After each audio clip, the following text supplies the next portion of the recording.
ఓం నమః శివాయ. ఓం నమో నారాయణాయ. నరదృష్టి నివారణ, కర్మ నివారణ, సకల సంచిత కర్మ, ప్రారబ్ధ కర్మ, ఆగమిక కర్మ, దగ్ధ నివారణ, తులాభార కాల భైరవాయ నమో నమః. ఓం దిగంబరాయ విద్మహే తంత్రక్షేత్రాయ ధీమహి తన్నో సంహారకాల భైరవ ప్రచోదయాత్. ఓం శ్రీ మహాలక్ష్మీదేవ్యై నమోస్తుతే. ఓం గణానాం త్వా గణపతిగుం అవామహే కవిం కవీనాపవస్త్రవస్తవం జ్యేష్ఠరాజం బ్రహ్మణస్వత ఆన శృణ్వన్నోతిభిస్సీదసాదనగుం. శ్రీ మహాగణాధిపతయే నమః. హరి ఓం. 1వ తారీఖు 9వ నెల 2024 నుండి 15/9/2024 వరకు పుట్టినటువంటి వారందరూ కూడా ముందస్తుగా జన్మదిన శుభాకాంక్షలు. గతంలో వివాహం అయినటువంటి వారికి వివాహ వార్షికోత్సవ శుభాకాంక్షలు. 1/9 నుండి 15/9 వరకు ద్వాదశ రాశుల్లో గ్రహ గమనాల్ని ఒకసారి వీక్షింపచేద్దాం. వృషభ రాశిలో దేవగురు బృహస్పతి శత్రుస్థానంలో సంచార స్థితి.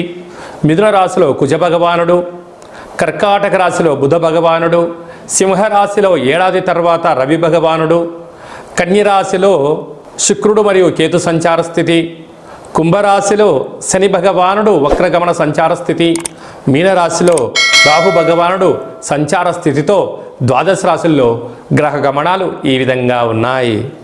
అందరికీ ముందస్తుగా వినాయక చవితి పండగ శుభాకాంక్షలు. వినాయకుడు అనగానే అవిఘ్నములను తొలగించి ఐశ్వర్యాన్ని ప్రసాదించేటువంటి భగవంతుడు కనుక ఆది పూజ్య మహాగణాధిపతి. అంటే ఏ పూజను మనం ప్రారంభించాలనుకున్నా పసుపుతో చేసిన గణపతి స్వామికి మనం పూజ చేసుకుంటూ ఉంటాం. భాద్రపద మాస శుద్ధ చవితి వినాయక జయంతి సందర్భంగా గణపతి స్వామి యొక్క ఆశీస్సులు మనందరిపైన ఉండాలని కోరుకుంటూ, కైలాసనాథుడి యొక్క సుపుత్రుడి యొక్క ఆశీస్సులు మనందరిపైనను చూపిస్తూ, ఎవరికి ఎలాంటి కష్టాలు లేకుండా అందరికీ విద్య, విజ్ఞానము, ఉద్యోగము, వివాహము, సంతానము, రాజయోగము, రాజభాగ్యము, రాజభోగము, ఆనందయోగము, ఎవరికి ఏవేవి కావాలో అన్నీ ప్రసాదించే శక్తి ఆ విఘ్నేశ్వర స్వామి వారికి ఉంది కనుక అందరిపైనను గణపతి స్వామికి ఆశీస్సులను కోరుకుందాం. దయచేసి వినాయక చవితి రోజు సాయం సంధ్యాకాల సమయంలో ఎవరు దయచేసి ఆకాశంలో ఉండబడినటువంటి చంద్ర భగవానుని ఎవరూ దర్శించవద్దు. కారణం ఏమిటనగా మన కృష్ణ పరమాత్ముడు పాలలో గ్లాసులో చంద్ర భగవాను యొక్క దర్శనమైనందుకు ఆ సంవత్సరాంతము అనేక రకాలుగా చెయ్యనటువంటి నిందలను పడి అనేక రకాలుగా ఇబ్బందులకు గురయ్యాడు అని చెప్పి మనకు అనేక రకాల పురాణాలు చెప్తూ ఉన్నాయి. కనుక దయచేసి మనం ఎవరము కూడా చూడకుండా ఉండే ప్రయత్నం చేయండి. పరిస్థితుల ప్రభావం చేతనో ఏదో పరిస్థితుల ప్రభావం చూసినట్లయితే దగ్గరగా ఉండబడినటువంటి గణేశ స్వామివారి యొక్క మండపం దగ్గరికి వెళ్ళి అక్షంతలు వేసుకొని స్వామివారికి మనసారా దండం పెట్టుకోగలిగినట్లయితే ఆ యొక్క చంద్ర దర్శన దోషం తొలగిపోతుందని చెప్పి గమనించగలగాలి. వీలైనంత వరకు కలుషితము కానటువంటి అంటే రసాయనిక రంగులతో తయారు చేసినటువంటి వినాయకుడిని కాకుండా ఆర్గానిక్ సహజ సిద్ధమైన రంగులను ఏర్పాటు చేసినటువంటి గణపతి స్వామిని పూజించుకుందాం. భావి తరాలకి అంటే రాబోయేటువంటి రోజులలో కలుషితము లేనటువంటి చెరువులను కాపాడుకుందాం. ఎందుకనగా చెరువులో వేయడం వలన నీరు కలుషితమవడం, అందులో ఉండబడినటువంటి జలరాశులు అంటే చేపలు కానీ కప్పలు కానీ అనేక వానపాములు కానీ అవి మరణించకుండా కాపాడుకునే బాధ్యత మన అందరిపైన ఉందని చెప్పి కూడా గమనించగలగాలి. అలాగనే సంపూర్ణంగా మనము ఈ యొక్క గరికను, ఫలాలను, పత్రాలను, పుష్పాలను భక్తితో పూజ చేసుకుందాం. గణపతి స్వామికి ఆశీస్సులు పొందుదాం. అనేక మందికి ఆదర్శంగా ఉందామని చెప్పి కూడా గమనించాలి. వృశ్చిక రాశి వారు సోమవారం అమావాస్య సందర్భంగా సోమవతి అమావాస్య, మంగళవారం అమావాస్య, కాళ అమావాస్య సందర్భంగా ఎలాంటి విధి విధానాలు పాటించాలో ఈ వీడియోలో సవివరంగా సంపూర్ణంగా తెలుసుకుందాం. వృశ్చిక రాశిలో ఏ నక్షత్రాలు వస్తాయనగా విశాఖ నక్షత్రంలోని చివరి పాదమైనటువంటి 4వ పాదము, అనురాధ నక్షత్రంలోని 4 పాదాలు, జ్యేష్ఠ నక్షత్రంలోని 4 పాదాలు కలిపితే వృశ్చిక రాశి.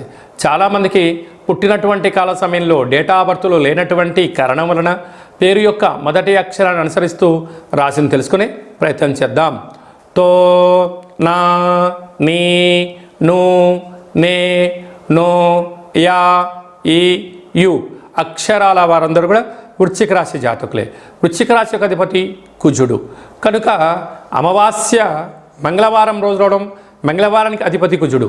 ఈ సంవత్సరం అధిపతి కూడా కుజుడు. వృశ్చిక రాశాధిపతి కుజుడు అవడం, వీరికి అర్ధాశ్రమ శని యొక్క ప్రభావ సంచార స్థితి 30 సంవత్సరాల తర్వాత వక్ర గమనంలో సంచారం చేయడం వలన కనుక వీలైనంత వరకు మీ జన్మ నక్షత్రం రోజున ఈ యొక్క సోమవతి అమావాస్య, మంగళవారం కాళ అమావాస్య, తిరిగి బుధవారము కాళాష్ట గణపతి రోజున దూరవాయు జల ప్రయాణాలు పెట్టుకోకపోవడం ఉత్తమోత్తమం. వివాదాలకు దూరంగా ఉండండి, మౌనంగా ఉండండి. వీలైనంత వరకు మీ అంతర్గతమైనటువంటి చర్చలను వేరే వాళ్ళను కలుపుకునే ప్రయత్నం చేయొద్దు. బ్యాంకు లావాదేవీలు, ఓటీపీలు ఎంతో జాగ్రత్తగా పెట్టుకోవాలి సుమా. కనుక ఇలాంటి కాల సమయంలో ఇలాంటి గడ్డు కాలాన్ని మనము అధిగమించగలగాలి అన్నట్లయితే ఒక ఎర్రటి గుమ్మడికాయను కూష్మాండ దీపానంగా ఏర్పాటు చేసుకుని గరికతో నైవేద్యంగా ఏర్పాటు చేసి పసుపు ఆహారాన్ని అలాగనే పెరుగన్నాన్ని పులిహోరను నైవేద్యంగా ఏర్పాటు చేసుకొని ఎర్రటి మందార పుష్పాల చేత కానీ ఎర్రటి గులాబీలను నైవేద్యంగా ఏర్పాటు చేసుకొని చాకలి వాళ్ళకు దానం చేయగలిగినట్లయితే రుణ సమస్యలు, రోగ సమస్యలు, అంతర్గత బహిర్గతమైనటువంటి శత్రువులు సమూలంగా నివారించబడి మీరు అనుకున్న విజయం మీ సొంతం అవుతుందని చెప్పి గమనించాలి. అర్ధాష్టమ శని, పంచమ స్థానంలో రాహు, సప్తమంలో గురు, అష్టమంలో కుజుడు కూడా కుజదోష ప్రభావం అధికంగా ఉంటుంది కనుక ఈ యొక్క చిన్న రెమెడీ ద్వారా అద్భుతమైన విజయం మీ సొంతమవుతుంది. ఏడాది తర్వాత రవి భగవానుడు స్వక్షేత్ర సంచార స్థితి ఉండడం, అక్కడే బుధుడు కూడా కలిసి ఉండడం వలన వృత్తులలో, ఉద్యోగాల్లో, వ్యాపారంలో స్వల్పమైన ఆటంకాలు ఉండినను అన్యదా ఓపిక, పట్టుదల, సహనం, కార్యదీక్ష, ఏకాగ్రతగా ఉండడం వలన అన్నింటా విజయం వృశ్చిక రాశి వారి సొంతం అని చెప్పి గమనించాలి. కనుక వ్యవసాయ సోదరీమణులు, స్వయం వృత్తులు, సేవరంగాలు, సాఫ్ట్వేరు, రాజకీయవేత్తలకు ఓపిక అవసరం అని చెప్పి గుర్తుపెట్టుకోవాలి. 2/9/2024 మనకు సోమవారం అమావాస్య, శ్రావణమాస అమావాస్య, అందులో మఖా నక్షత్రంతో కూడుకున్న అమావాస్య రావడం వలన సోమవతి అమావాస్య అంటారు. ఆ అమావాస్య సోమవారం అంతా సంపూర్ణంగా ఉంటూ 3వ తారీఖు ఉదయం 9 గంటల వరకు కూడా ఉంది కనుకనే మనకు మంగళవారం కూడా అమావాస్యగా పరిగణించగలగాలి. కనుక శ్రావణమాస అమావాస్య సందర్భంగా కాళ అమావాస్యగా మనము గమనించగలగాలి. వీలైనంత వరకు ఇంటిలో శుద్ధి పెట్టుకోవడం, మన జన్మ నక్షత్రం, మన జన్మతిథి, జన్మరోజు ఆ రోజు వచ్చినట్లయితే వీలైనంత వరకు నీటిలో ప్రయాణం చేయకపోవడం, వాయు ప్రయాణాలు చేయకపోవడం, విశేషమైన గొడవలకు దూరంగా ఉండడం, మౌనంగా ఉండే ప్రయత్నం చేయగలిగినట్లయితే మనకు దుష్టగ్రహాల యొక్క దోషం తగ్గుతుందని చెప్పి గమనించగలగాలి. వీలైతే కాలాన్ని శాసింపజేసే శక్తి కాళభైరవ స్వామి వారికి ఉంటుంది కనుక మనమందరము కూడా కాళభైరవ స్వామి యొక్క స్మరణ, ధ్యానము, కూష్మాండ దీపము, కాళభైరవ స్వామికి సౌభాగ్య ముడుపు కట్టుకొని హోమ కార్యక్రమంలో పాల్గొన్నట్లయితే మనకు అమావాస్య ఛాయలు, సోమవతి అమావాస్య ఛాయలు దోషం తొలగిపోతుందని చెప్పి కూడా గమనించగలగాలి. వీలైతే మీరు ఇంట్లో చేసుకోండి. కుదరకపోతే ఈ కింది నెంబరు సంప్రదించినట్లయితే మన యొక్క దేవాలయంలో అమావాస్యకు విశేషమైనటువంటి కాళ అమావాస్యకు సంబంధించినటువంటి హోమ కార్యక్రమాలు జరుగుతాయి కనుక మీకు వాట్సాప్ కాల్ ద్వారా ప్రత్యక్ష ప్రసారాన్ని కూడా చూపించడం జరుగుతుందని చెప్పి గమనించగలగాలి. అలాగనే మనకు 7వ తారీఖున వినాయక చవితి పండగ కనుక మనమందరము కూడా ఆది పూజ్య మహాగణపతి స్వామి వారి యొక్క పూజా కార్యక్రమాలని యథాశక్తిగా మనకు ఎంత శక్తి కలిగితే అంత శక్తిగా స్వామివారిని పూజ చేసుకుందాం. కలుషితం లేనటువంటి, రంగులు లేనటువంటి, రసాయనం లేనటువంటి వినాయక స్వామిని పూజిద్దాం. స్వామివారికి అటుకులు, బెల్లము, ఉండ్రాళ్ళు, లడ్డూ నైవేద్యాన్ని ఏర్పాటు చేసుకుందాం. స్వామివారి యొక్క ఆశీస్సుల కోసం మనం అన్ని విధాల మానవ ప్రయత్నం చేద్దాం. దయచేసి చంద్ర భగవానుణ్ణి దర్శించవద్దు అని చెప్పి మీరు గుర్తు పెట్టుకోలేదు.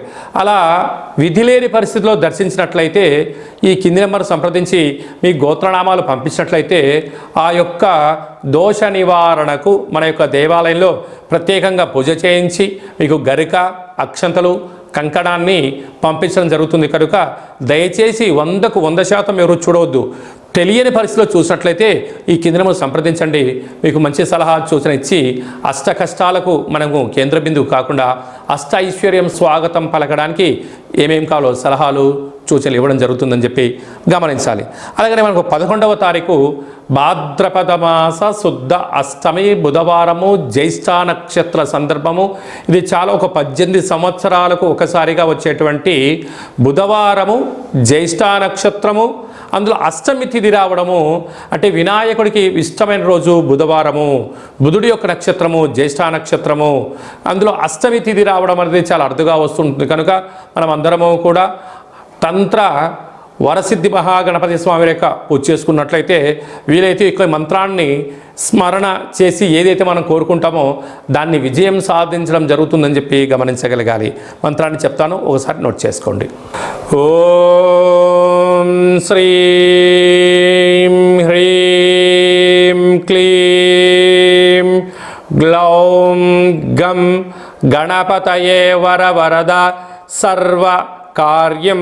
అంటే మనం ఏదైతే కార్యం అనుకుంటున్నామో ఆ కార్యం పేరు అనుకొని వశమానయ స్వాహ అనేటువంటి మంత్రాన్ని ఒక 27 సార్లు తగ్గకుండా రోజుకు ఒక 108 సార్లు ఈ మంత్రాన్ని ఉచ్చరింప చేయగలిగినట్లయితే మనకు కష్టాలన్నీ తొలగిపోయి ఐశ్వర్యానికి స్వాగతం పలుకుతూ ఆ పని మనకు అనుకూలించేటువంటి విధంగా తంత్ర తాంత్రిక వర కాల విఘ్నేశ్వర స్వామి యొక్క ఆశీస్సులు మనపైన ఉంటాయని చెప్పి కూడా గమనించాలి.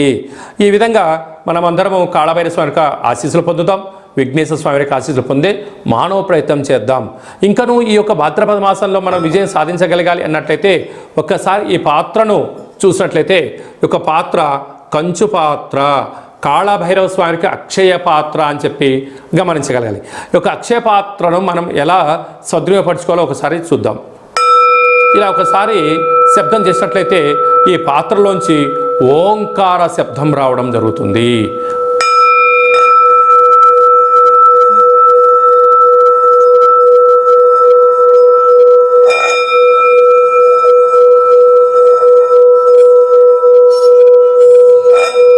ఈ యొక్క శబ్ద తరంగాల ద్వారా మనిషి శరీరంలో ఉండబడినటువంటి 7 చక్రాలు వికసింపచేయడం, ఇంట్లో ఉండబడినటువంటి జ్యేష్ఠాదేవి బయటికి వెళ్ళిపోవడం, గ్రామంలో దేశంలో సంచరించే లక్ష్మీమాత మన గృహంలోకి గళ్ళు గళ్ళు మంటి రావడం జరుగుతుంది.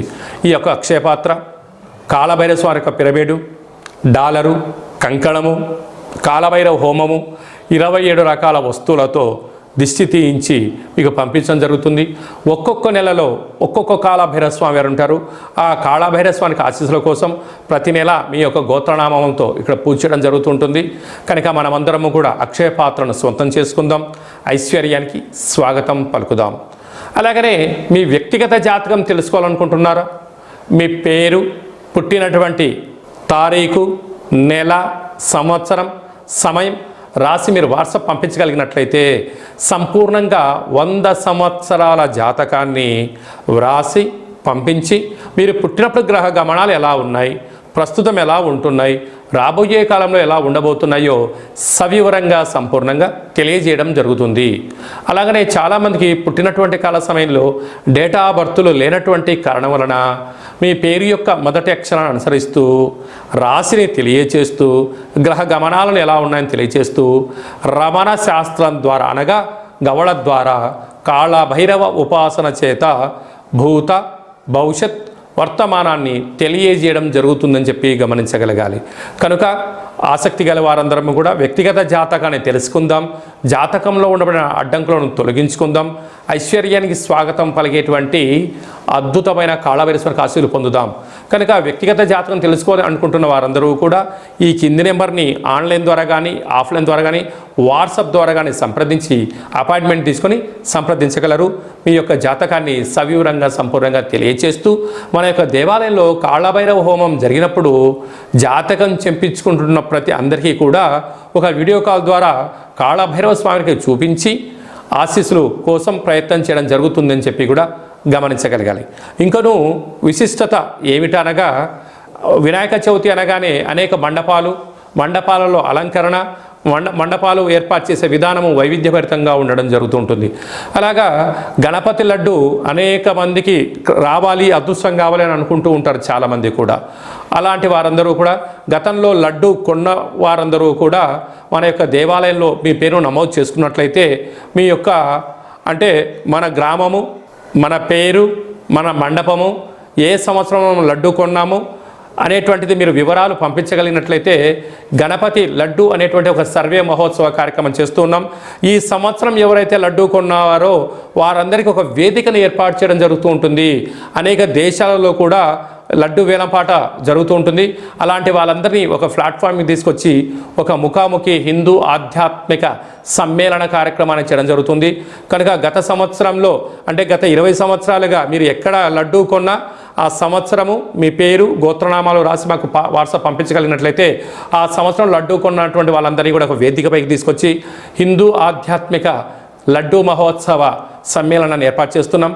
కనుక గణేష మండపాల వారు, గతంలో లడ్డు కొన్నవారు ఈ కిందను సంప్రదించి మీరు మీ పేరు నమోదు చేసుకోగలిగినట్లయితే మీరు గతంలో లడ్డు కొన్నా ఇప్పుడు లడ్డు కొన్నా ప్రపంచానికి మిమ్మల్ని పరిచయం చేయడమే అంటే ఆన్లైన్లో ఆఫ్లైన్లో మన హిందూ ధర్మాన్ని యొక్క వేదికను బలోపేతం చేస్తూ చెయ్యి కలుపుకొని ముందుకు తీసుకెళ్లే ఒక ప్రయత్నం చేయడం జరుగుతుంది. కనుక మీరందరూ కూడా గణపతి స్వామివారి యొక్క మండపం యొక్క వివరాలు, లడ్డు కొన్న వివరాలను ఈ కింది నెంబర్ని సంప్రదించగలిగినట్లయితే మనమందరము కూడా మిమ్మల్ని అందరి ఆన్లైన్లో 49 విఘ్నేశ్వర లడ్డుకు సంబంధించిన సర్వే కార్యక్రమాలు జరుగుతూ ఉన్నాయి. మనమందరం సర్వేలో పాల్గొందాం. లడ్డు కొన్న వారందరినీ ఒకే చోట చేరుద్దాం. వారి యొక్క సలహాలు సూచనలు తీసుకుందాం. రాబోయే కాలంలో మనందరం కూడా లడ్డు కొని గణపతి స్వామికి ఆశీస్సులు పొందుదాం. అలాగనే మీ అబ్బాయి కానీ అమ్మాయి కానీ ఎంత ప్రయత్నం చేసినా వివాహం అవ్వడం లేదా? మీ అబ్బాయి యొక్క పుట్టినటువంటి కాల సమయంలో గ్రహ గమనాల్లో ఎలాంటి యోగాలు ఉన్నాయి, ఎలాంటి దోషాలు ఉన్నాయో తెలుసుకొని ప్రయత్నం చేసినట్లయితే మంచి సంబంధాలు రావడం జరుగుతుంటుంది. వచ్చేటి వధువు కానీ వరుడు కానీ జాతకంలో గ్రహమైత్రి, జంతుకూటమి, గ్రహకూటమి ఎలా ఉంటుంది, వారికి వివాహ తదనంతరం ఎలాంటి యోగాలు ఉన్నాయి, ఎలాంటి పరిస్థితులు ఉంటున్నాయి కూడా మీకు సవివరంగా తెలియజేయడం జరుగుతుంది. కనుక మనమందరం కూడా జాతకాన్ని తెలుసుకుందాం. కష్టాల కడలకి ఫుల్ స్టాప్ చెప్దాం. ఐశ్వర్యానికి స్వాగతం పలుకుదాం. ఆ కాళభైరవ స్వామి యొక్క ఆశీస్సులు, విఘ్నేశ్వర స్వామి యొక్క ఆశీస్సులు పొందుదామని చెప్పి మనవి అందరికీ ఆశీర్వచనం. ఓం శతమానం భవతి శతాయు పురుష సతేంద్రియ ఆయుష్యేవేంద్రియే ప్రతిష్టతి ధనం ధాన్యం బహుపుత్రలాభం శత సంవత్సరం దీర్ఘమాయు సర్వే జనా సుఖినో భవంతు లోకా సమస్తా సుఖినో భవంతు సర్వం విఘ్నేశ్వరార్పణమస్తు. ఈ వీడియో మీకు నచ్చినట్టయితే లైక్ చేయండి, షేర్ చేయండి, మా ఛానల్ని సబ్స్క్రైబ్ చేసుకోండి. అందరికన్నా ముందుగా మీ వ్యక్తిగత జాతకం మీరు తెలుసుకోవాలనుకుంటున్నారా? అందరికన్నా ముందు మీరు మంచి రోజులు, ఎలాంటి విధులు పాటించాలో తెలుసుకోవాలనుకుంటున్నట్టయితే మా యొక్క ఛానల్ని సబ్స్క్రైబ్ చేసుకున్న తర్వాత గంట సింబల్ ప్రెస్ చేయండి, ఆల్ అనే బటన్ కూడా తెలియచేయండి.